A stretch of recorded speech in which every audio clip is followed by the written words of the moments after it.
Greetings and welcome to the Adtalem Global Education fourth quarter fiscal year 2025 results call. At this time, all participants are in a listen-only mode. A question and answer session will follow the formal presentation. If anyone should require operator assistance during the conference, please press star zero on your telephone keypad. Please note that this conference is being recorded. I will now turn the conference over to your host, Jonathan Spitzer, Vice President of Investor Relations. Thank you. You may begin. Good afternoon, and welcome to our earnings call for the fourth quarter fiscal year 2025 results. On the call with me today are Steve Beard, Chairman and Chief Executive Officer of Adtalem Global Education, and Bob Phelan, Chief Financial Officer. Before I hand you over to Steve, I will as usual take you through the legal safe harbor and cautionary declarations. Certain statements and projections of future results made in this presentation constitute as forward-looking statements that are based on our current market, competitive, and regulatory expectations and are subject to risks and uncertainties that could cause actual results to vary materially. We undertake no obligation to update publicly any forward-looking statement after this presentation, whether a result of new information, future events, changes in assumptions, or otherwise. Please see our latest Form 10-K, Form 10-Q, for discussion of risk factors as it relates to forward-looking statements. In today's presentation, we'll use certain non-GAAP financial measures. We'll refer you to the appendix in the presentation materials available on our Investor Relations website for reconciliations to the most directly comparable GAAP financial measures and related information. You will find a link to the webcast on our Investor Relations website at investors.adtalem.com. After this call, the presentation webcast will be archived on the website for 30 days. I will now hand you over to Steve. Thanks, Jay. Good afternoon, everyone, and thank you for joining us today. Fiscal 2025 was a defining year for Adtalem. Our Growth with Purpose strategy delivered outstanding financial results and meaningful student outcomes, exceeding our plan and marking a clear inflection point in our growth trajectory. Now just beyond the midpoint of our 3-year roadmap, we've established a credible, repeatable methodology for sustainable growth that delivers value to shareholders, opportunity to students, and impact to communities. The momentum we're seeing is real, and it's the result of deliberate action. We've re-engineered our institutional footprint around a unified model that unlocks operating leverage and accelerates profitability. We're leading the industry in marketing innovation, driving higher conversion at lower acquisition cost.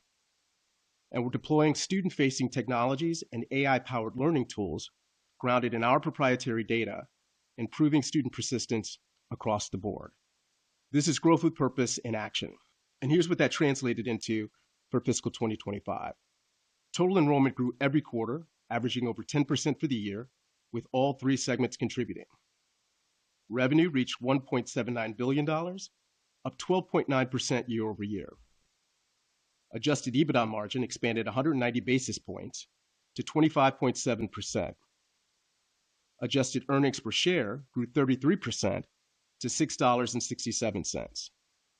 We generated $283 million in free cash flow, and we further strengthened our financial position by reducing our Term Loan B balance by $100 million and lowered our borrowing costs by 75 basis points. Finally, we returned $211 million in excess capital to our shareholders through share repurchases. At the same time, the urgency of America's healthcare workforce crisis is intensifying. Our education to employment model is meeting this challenge at an unmatched scale, creating direct impact in local communities and healthcare systems across the country. And at a time when the value proposition of traditional higher education is under increased scrutiny from students and families, the data strongly affirms our differentiated approach. A recent study by Lightcast underscores the vital role that proprietary institutions play in healthcare workforce development. For example, proprietary institutions supply 17% of registered nurses entering the workforce. More telling, graduates from for-profit bachelor's degree programs have lower unemployment rates and are 1.5 times more likely to secure full-time employment than their peers from public and not-for-profit institutions. These aren't abstract figures. They represent real nurses filling critical roles in real communities. This year alone, we served over 94,000 students and graduated 29,000 professionals. Just as importantly, we believe that transformative partnerships between educators and employers are the key to closing workforce gaps. Our newly announced partnership with SSM Health is a powerful example of that. This model provides a direct employment pathway for students and reflects what healthcare education must become: accessible, outcome-oriented, and directly aligned with employer needs. This model is replicable and scalable with other health systems, and it exemplifies our vision to expand access to healthcare education, to connect education to employment outcomes, to build durable, purpose-driven career pathways, and to establish Adtalem as the central hub between talent and healthcare employers across the entire continuum from nurses to physicians and beyond. Our segment performance this year reflects that vision. Chamberlain University, the nation's largest nursing school, ended the fourth quarter with 5.8% enrollment growth, reaching approximately 39,000 students. Walden University achieved its 8th consecutive quarter of accelerating performance, with fourth quarter enrollment up 15% to 48,000 students. Both Chamberlain and Walden were recognized as opportunity colleges and universities in the 2025 Student Access and Earnings Classification by the Carnegie Foundation, recognition that affirms not only our access mission, but also our impact on post-graduation earnings and community health outcomes. Our medical and veterinary segment grew fourth quarter enrollment by 1%. AUC and Ross Med are delivering encouraging signals for long-term growth, while Ross Vet continues to operate near capacity. These results show that our strategy drives sustained cross-institutional performance academically, operationally, and financially. We're also proactively navigating external changes. The One Big Beautiful Bill Act was recently signed into law, and with it came a number of important education provisions, all of which we believe we're well positioned to manage. As a leader in healthcare education, we have the ability to provide solutions to ensure students continue to have access to the resources they need to pursue their academic goals.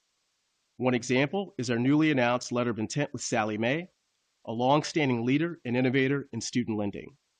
Together, we're exploring solutions for Adtalem students with the intention to establish alternative financing designed specifically for our student population. This LOI reflects the strength of our academic offerings, the caliber of our student body, and the strong employment outcomes that our graduates achieve. Importantly, the legislation also helps reduce our long-term regulatory risk by establishing a more level playing field across all higher education institutions. And we remain constructively engaged with the Department of Education, which continues to demonstrate openness to collaborative, mission-aligned solutions that reflect the needs of students and the public good. Looking ahead, the fundamentals of our business remain strong. Demand for our career-aligned healthcare programs continues to grow as the national workforce shortage deepens. We're investing strategically to expand capacity and reduce barriers to access, and we have the scale, strategy, and execution capability to drive long-term sustainable growth. As a result, we enter the fiscal 2026 period with confidence. Our full-year guidance reflects continued momentum. We expect revenue of $1.90 to $1.94 billion and adjusted EPS of $7.60 to $7.90. Before I hand the call over to Bob for a detailed financial overview, I want to thank our 10,000 colleagues who show up every day committed to transforming healthcare education. And I want to thank our dedicated students. Your exceptional outcomes are creating positive impact across communities nationwide. Every nurse, doctor, and healthcare professional we graduate represents our collective commitment in action. Thank you. Now I'll turn it over to Bob. Thank you, Steve, and hello, everyone. Our fourth quarter and full year 2025 results demonstrate the power that our growth with purpose strategy yields on both the top and bottom line.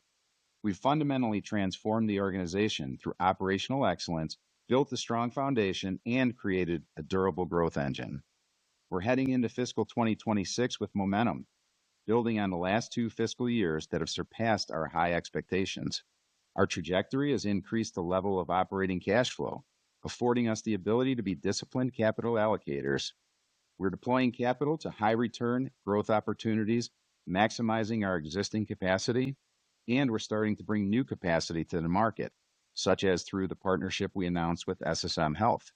We've positioned ourselves to expand our reach through incremental high ROI growth initiatives, while also investing to increase student outcomes through our innovative education model and enhancing our student-facing capabilities. I'll now review our financial results and key drivers for the fourth quarter and the full year. Later in my remarks, I'll discuss our expectations and assumptions for fiscal 2026. Starting with the top line, revenue in the fourth quarter increased by 11.5% to $457.1 million, driven by all three segments, but in particular through the enrollment growth at Walden and Chamberlain. For the full year, revenue was $1.79 billion, up 12.9%. Our enrollment growth throughout the year was strong, with an average quarterly growth rate of over 10%. During the quarter, consolidated adjusted EBITDA came in at $110.2 million, up 13.2% compared to the prior year. This growth was led by Walden, with MedVet contributing, partially offset by Chamberlain. Adjusted EBITDA margin was 24.1% for the quarter, a 30 basis point increase from last year. Adjusted operating income was $87.5 million, up 9.2% compared to the prior year, as revenue growth and efficiencies generated operational leverage, which was partially offset by investments in our strategic growth initiatives. Looking at the full year, adjusted EBITDA was $459.7 million, an increase of 21.8% compared to the prior year. Our full-year revenue growth, taken together with our ongoing operational efficiencies, generated significant leverage, resulting in an adjusted EBITDA margin of 25.7%, up 190 basis points versus last year, surpassing our goal heading into the year. We continue to optimally balance our long-term growth investments with our more efficient, integrated, and scaled foundation. Full-year adjusted operating income was $370.2 million, up 19.9% compared to the prior year. Adjusted net income for the quarter was $62.4 million, with adjusted earnings per share of $1.66, up 21.2% compared to the prior year. For the full year, adjusted net income increased by 26.7% to $255.6 million, attributed to adjusted operating income growth and lower interest expense resulting from our actions to reduce outstanding debt and our borrowing costs, partially offset by a higher provision for income taxes. Adjusted earnings per share was $6.67, or a 33.1% increase compared with the prior year. Diluted shares outstanding were approximately 2 million lower this year at 38.3 million, as we returned a total of $211 million of capital to shareholders through repurchases at an average cost basis of $91 per share for the year, completing our prior $300 million authorization. Subsequently, we announced a new $150 million board authorization through May 2028, which still has full availability. We believe these actions have and will continue to increase long-term intrinsic value for the benefit of our shareholders. Next, I'll discuss the fourth quarter financial highlights by segment. Chamberlain reported fourth quarter revenue of $184.3 million, an increase of 10.3% compared with the prior year, driven by growth in enrollments, pricing optimization, and program mix as we strategically grow our in-demand pre-licensure BSN online offering. Total student enrollment during the quarter increased 5.8% compared to the prior year. It's the 10th consecutive quarter of growth in both pre-licensure and post-licensure nursing programs, along with high continued persistence rates. Adjusted EBITDA decreased by 4.8% to $45 million for the quarter. Adjusted EBITDA margin of 24.4% was 390 basis points lower compared to the prior year. As discussed during last quarter's call, we executed on our plan to strategically increase growth investments in the quarter, opportunistically investing. Our top-line growth, operational leverage, and scale continue to provide us this opportunity and flexibility to maximize high-return, long-term investments, positioning Chamberlain well heading into fiscal 2026. Turning to Walden, fourth quarter revenue of $182.2 million, an increase of 16.6% versus the prior year, was driven primarily by strong growth in enrollments. Total student enrollment was up 15% compared to the prior year from robust enrollment growth particularly in master's and undergrad degrees, and continued high persistence rates. Growth in our healthcare programs was led by both nursing and social and behavioral health. Our non-healthcare programs also grew in the quarter. Adjusted EBITDA increased by 28% to $52.7 million.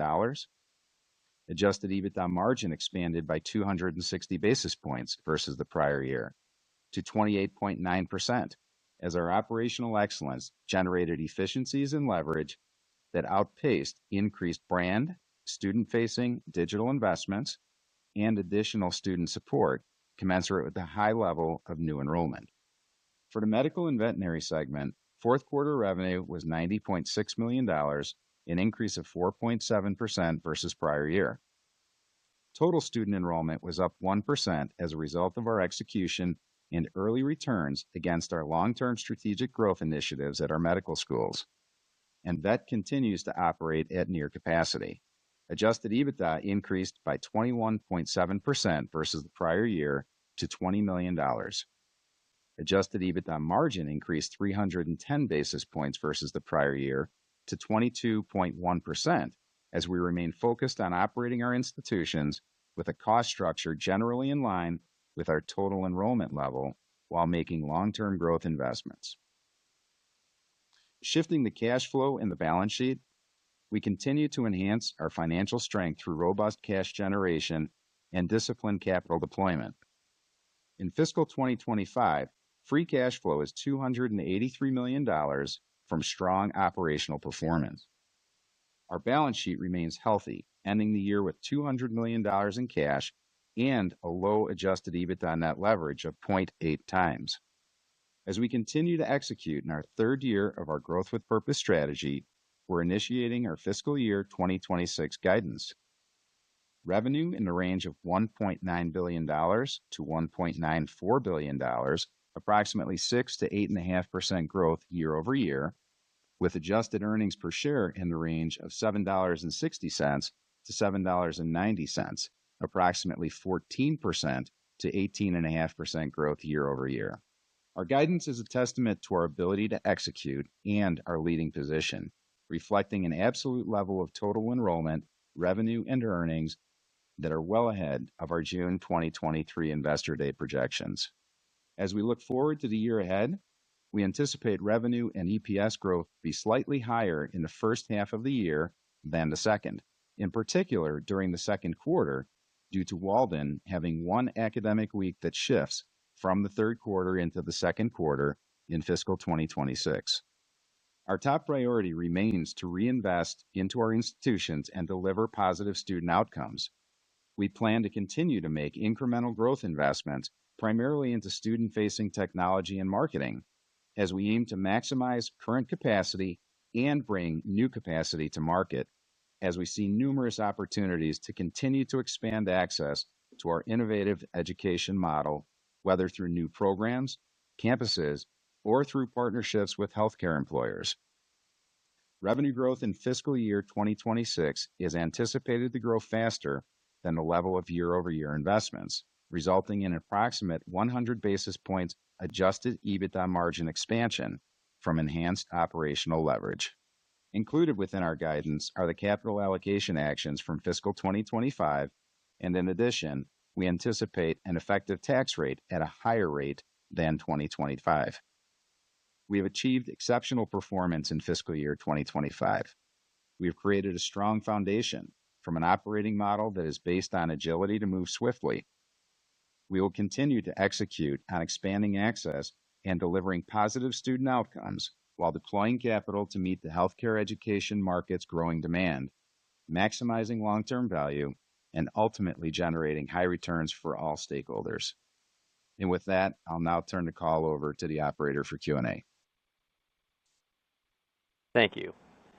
And at this time, we will conduct our question and answer session. If you would like to ask a question, please press star one on your telephone keypad. A confirmation tone will indicate that your line is in the question queue. You may press star two if you would like to remove your question from the queue. For participants using speaker equipment, it may be necessary to pick up your handset before pressing the star keys. Once again, to ask a question, press star one.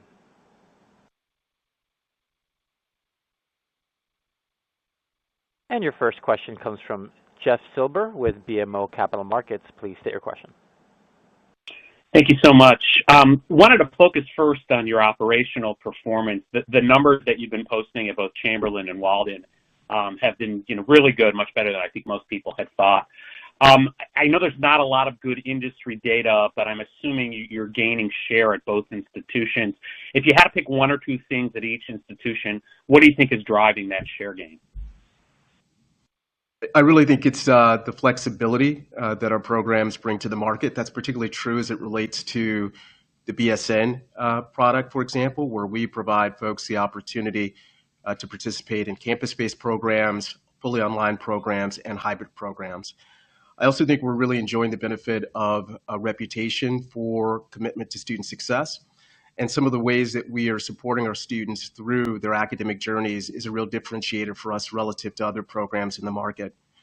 And then I think as people learn more about the strength of our relationships with employers, some of the partnerships that we're standing up, that too is a draw for students who like the idea that their programs come with clear pathways to employment after completion. All right, that's really helpful. Appreciate it.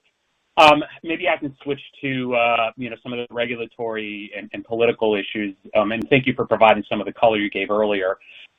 Maybe I'll focus first on some of the issues with the loan caps and potential changes in loans. And I know you made the announcement yesterday with Sallie Mae that hopefully will offset that a bit. But are you seeing students now asking about it? And I'm specifically interested in some of your longer term programs like medical school. Are students reluctant to sign up now when they know they've got 4 years and things could change?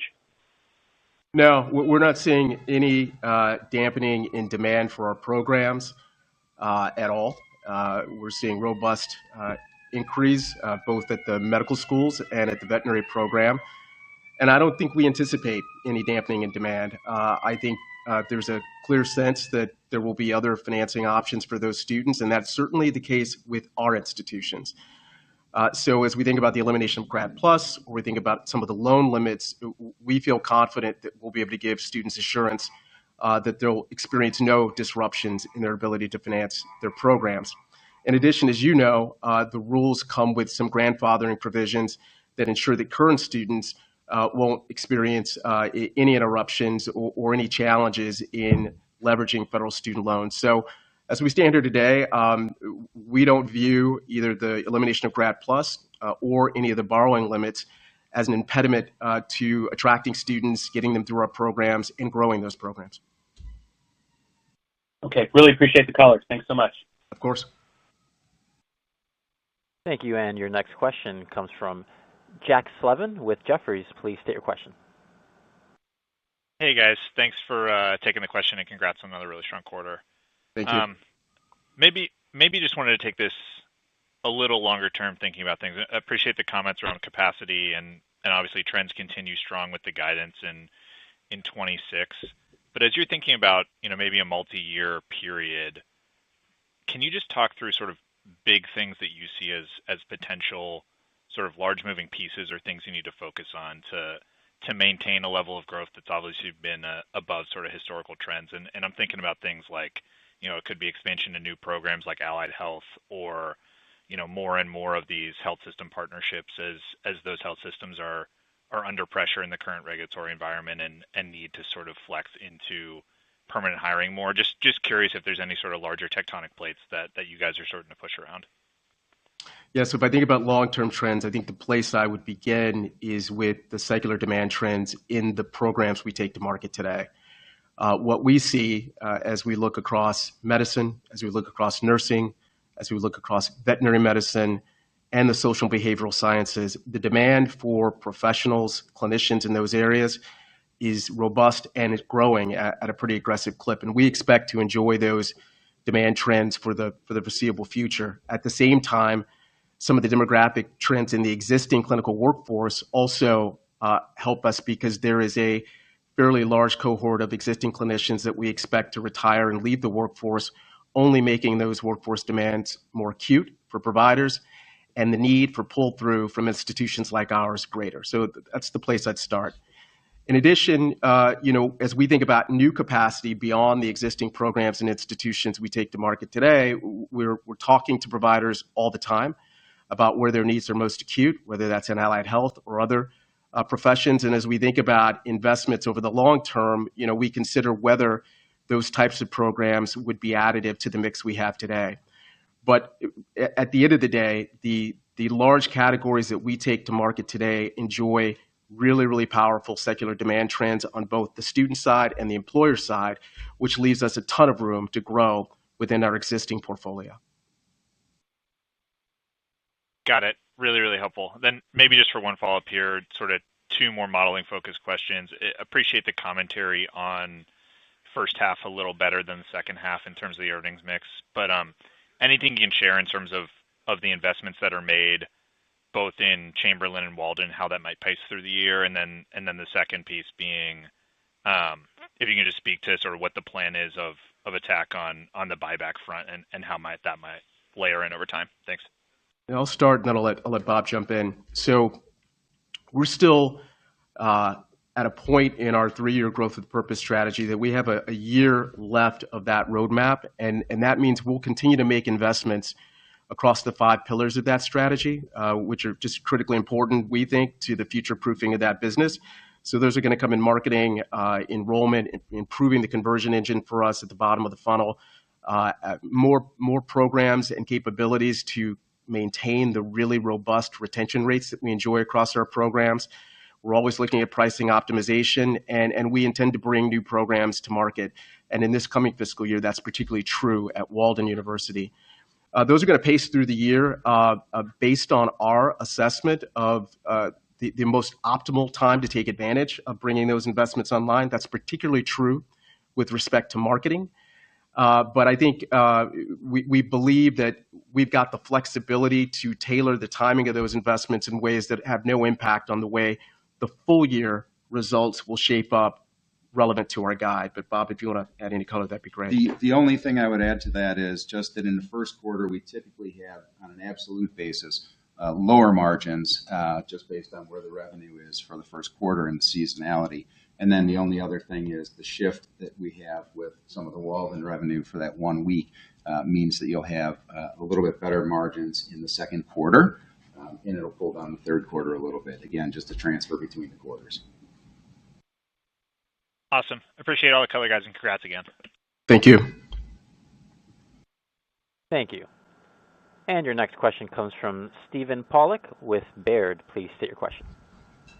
Yeah, thank you. On the marketing front, I'm just wondering if you can provide any color in terms of kind of where the success is there, and is it that you're better at reaching students that are sort of more open to enrolling? Is it that you're positioning programs better from a competitive standpoint? Just any color you can provide on what's driving some of that success. Yeah, I think we're enjoying the further evolution of our brand strategy. I think as we come with follow-on campaigns that build on the initial reset brand campaigns from a year and a half ago, we're enjoying the benefit of better name awareness, better recognition of the brands, and now we are able to extend that to marketing our institutions on a program level. And in the case of an institution like Chamberlain, we're able to market them on a local market level. And that degree of segmentation allows us to just capture more share. And we're able to do it increasingly on the basis of evidence around student success.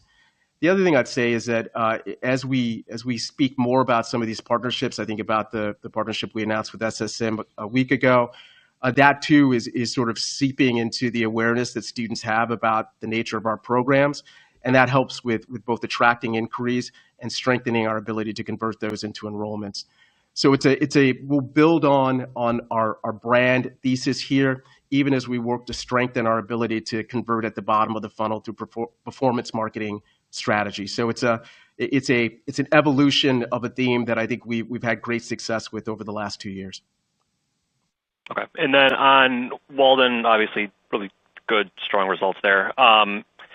Maybe I'll just approach it this way. So, the growth has kind of diverged from Chamberlain, and I know that there was expectations for the tougher comps, and that's kind of why Chamberlain is decelerating. But can you give any color in terms of, is there a program difference or anything like that that's driving Walden to continue to accelerate?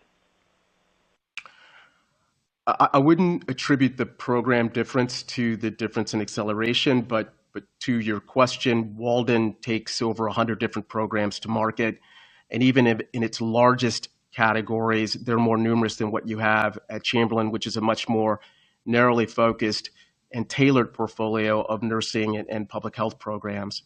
I think I wouldn't focus on acceleration or deceleration in any specific period, because I think what you've seen over the last couple of cycles is if you look at the performance of those institutions on a year-long basis, you see relatively equivalent rates of performance and enrollment growth over that period.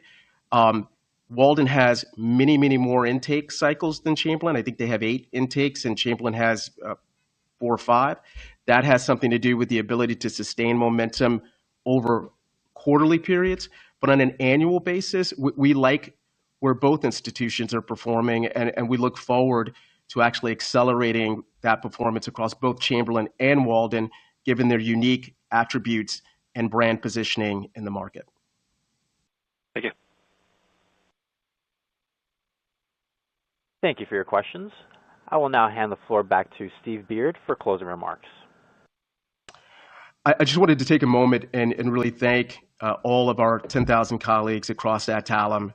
It's been a fantastic year. 10 straight quarters of enrollment growth at Chamberlain, 8 straight quarters of enrollment growth at Walden, real momentum in the med-vet segment as it relates to enrollment, and that's a real testament to the commitment our folks have to the students we serve and the communities that they go on to serve. So my thanks to everyone at Adtalem for a fantastic year, and I look forward to partnering with you all in fiscal 26. This concludes today's conference call. All parties may disconnect. Have a good day.